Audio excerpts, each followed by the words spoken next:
We've all heard that milk makes for strong bones. But what does it really mean to have strong or weak bones? How do you find out if your bones are healthy? And what can you do if they're not?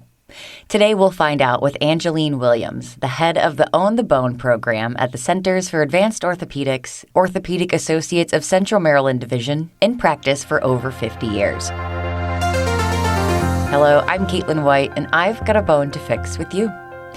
My first question today is just who should be watching out for their bone health? Actually, it's important for everyone to watch out for their bone health, the young as well as the old. Our bones function to help support our bodies as well as protect our organs. One thing people don't realize that susceptibility to osteoporosis later in life is largely determined by our bone and mineral density we achieved in adolescence, to a lesser degree than genetic factors that can also contribute to this. So what exactly is a bone screening? A bone screening are tests we do to help look at your bone density. The main screening tool is what we call a DEXA, a dual energy X-ray absorptiometry, and it helps us to determine the quality of your bone. Also, we use other tools we call a FRAX, which is actually a tool that looks at things such as your age, your ethnicity, family history, to help give us a prediction of what your outcome is for possibly having a fracture over the next 10 years. Along with the FRAX as well as the DEXA, we can look at and see your overall bone health and determine what treatment will work best for you. Is there a way we can actually strengthen our bones? Yes. Our diets play a huge part in our bone health. Calcium, vitamin D, along with other minerals are very important. Exercising every day, doing what we consider weight-bearing exercises, as simple as walking, using an elliptical trainer, weights for those who are able to do what we call more high-packed weight-bearing exercises can help. Taking supplements for those people who don't, have a good diet where they get enough of the calcium and vitamin D. Avoiding salty foods, a lot of caffeine, alcohol, and as well as smoking are things that can affect our bones.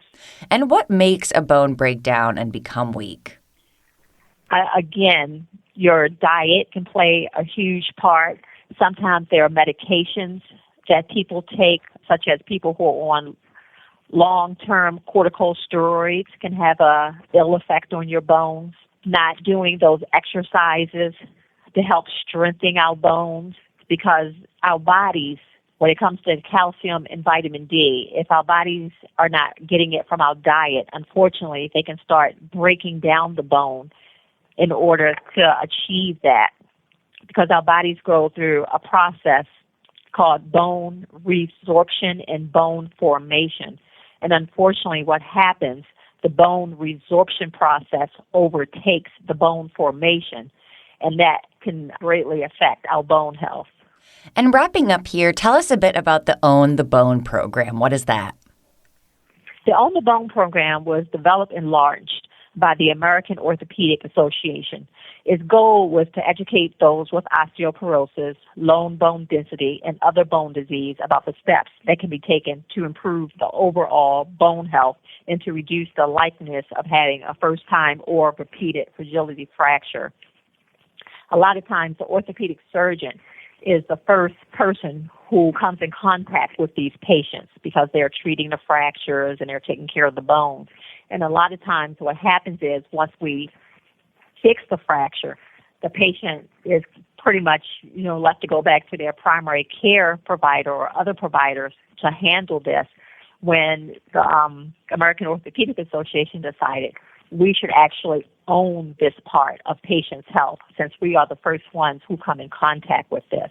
So now we're starting to also treat people with fractures, but treating the reasons for the fractures, which could be the osteoporosis. Great. Well, Angeline, is there anything else we didn't touch on that you'd like to add to our conversation today? Again, I just like to tell, everyone, even adolescents, as we're growing, when your mothers tell you to drink your milk, there is a reason because milk really is one of the things that can help you have strong bones when you're young, which ultimately can affect you when you get older. That was Angeline Williams, the head of the Own the Bone program at the Centers for Advanced Orthopedics, Orthopedic Associates of Central Maryland Division. Find out more about us online at mdbonedocs.com. And please remember to share and subscribe to this podcast. That's all for today. I'm Caitlin White, and that was A Bone That's Fixed.